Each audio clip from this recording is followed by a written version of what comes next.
China's economic growth slowed further in the 3 months to March this year, expanding 7% compared to a year earlier, its slowest pace since the global financial crisis in 2009.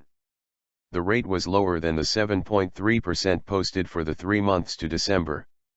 Last year, China's economy, which is the world's second largest, grew at its slowest pace since 1990. It expanded by 7.4% in 2014, missing its annual growth target of 7.5% for the first time in 15 years. Despite the slowdown, the Chinese economy was still one of the world's fastest growing, and analysts have said it was proving to be more resilient than expected. However, they have also said that slower growth, together with the country's cooling property market, a key economic driver, was likely to mean further easing by China's central bank this year, including further rate cuts among other measures. In February, the People's Bank of China unexpectedly cut interest rates for the second time since last November. Interest rate cuts together with injections of liquidity are some of the tools Beijing uses to fine-tune its economic growth. Unfavorable numbers.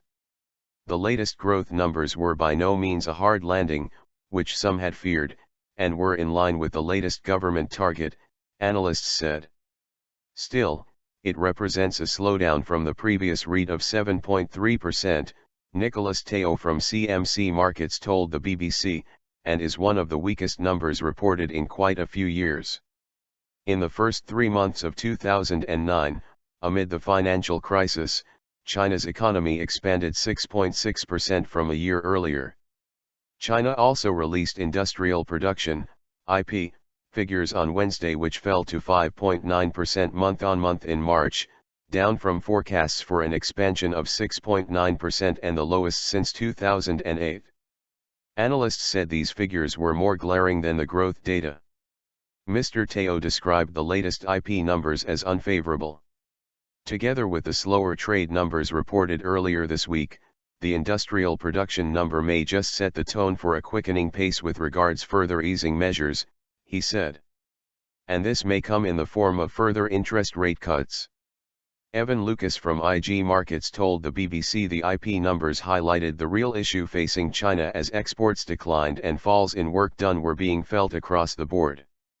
Markets were lackluster following the numbers, however, with Hong Kong's Hang Seng Index up 0.7% and the benchmark Shanghai Composite flat, up just 0.01% at 4,135.91.